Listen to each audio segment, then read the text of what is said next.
Past 24 hours. Time now for my political panel, and today it's Nationals MP David Gillespie and Labor MP Josh Burns joins me too. Welcome to both of you.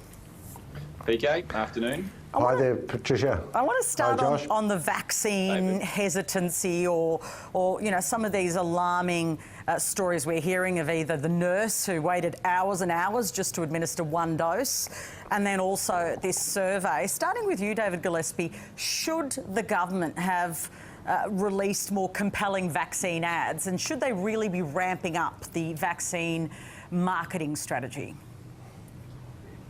Well, look, we can always do more. Whatever's been done, we can always do more, but things are ramping up. You just quoted the figures of 95,000 doses in one interval. That is pretty amazing, and over 2 million. We need to ramp up the vaccine rollout, because the sooner we get a major proportion of the population vaccinated, it's a lot easier to open up travel and regular business activity. Yeah, so you say we could protecting, as well as protecting people, of course. I mean, they do reduce the chance of very severe infection or infection at all. And in my medical practice, prevention is always better than cure. That's why vaccines have been so successful over the last couple of 100 years. They've changed the whole paradigm in public health. Absolutely. So, David, you say we can always be doing more. So, are you calling on your own government to do more, to ramp this up? Well, getting into multicultural communities where there is vaccine hesitancy, it is a fact of life.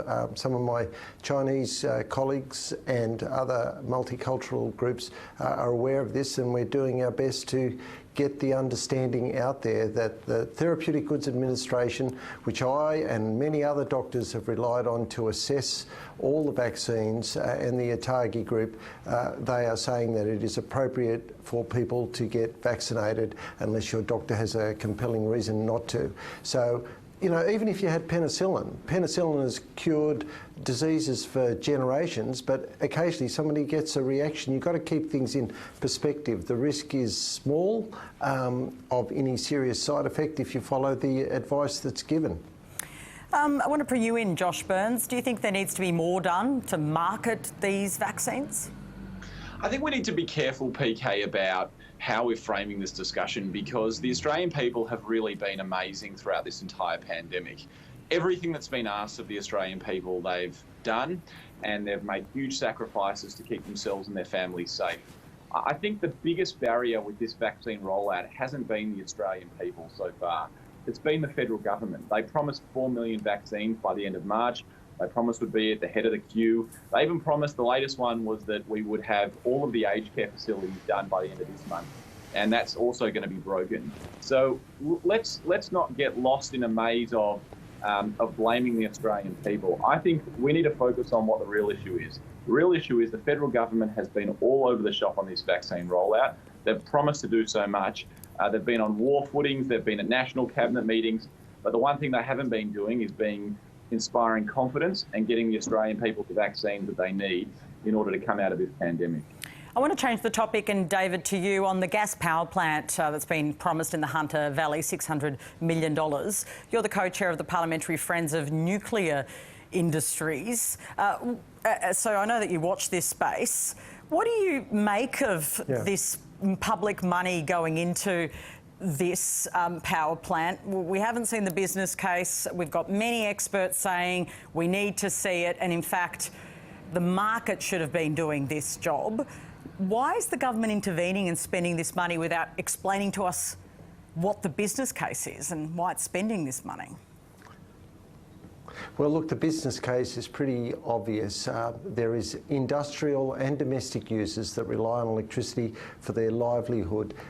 In my area, I have hundreds of workers that work in the Tomago smelter in Newcastle, 1,200 or so direct jobs, thousands that rely on it, and they are having to turn their aluminium facility off to allow the saved electricity to keep the lights on in many other businesses. But if they do that too often, their smelter will turn solid and the whole place will shut down. And aluminium is a critical mineral and metal that we need in modern Australia and the world. Like but the shouldn't roofs the on your government houses, the be windows, releasing cars. all of these answers, all of its business case, its figures, all of this to create some transparency around this? Oh, look, all these instances are available. It's not available yet. AEMO, the AER people know all this, and we have seen them being called on time and time again to turn their smelter off when there is a shortage of electricity. We know that prices can go from $25 a megawatt hour up to over $300, up to $10,000 and more. If you have a shortage of electricity, which happens quite regularly. I know you're kind of answering a different question. I'm talking about the $600 million and explaining to taxpayers that investment. That hasn't been provided. Look, taxpayers built the energy system in New South Wales and Queensland and Victoria. People have chosen to put it off to the so-called market, but the market, it's bleeding obviously that they are failing because the prices have gone.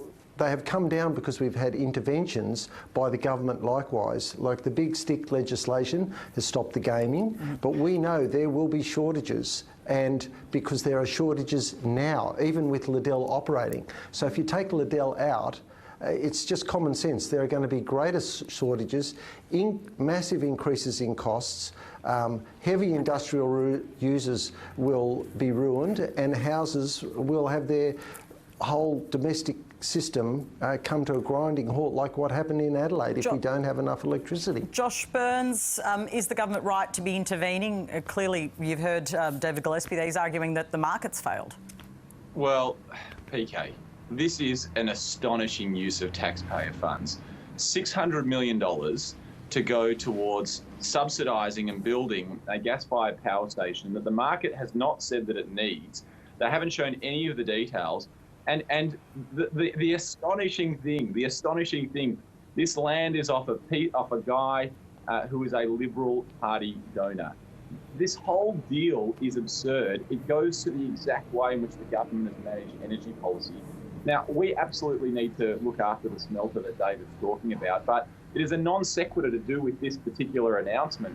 What we need is a national energy policy. There is so much capital looking to invest in our energy market. We have so many natural resources that companies are desperate to invest in that they're going to get a great return on investment.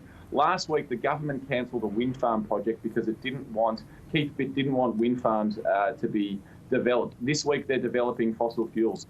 They have an ideological bent against renewable energy. These people are not free market believers. They believe in fighting the market. It's absurd.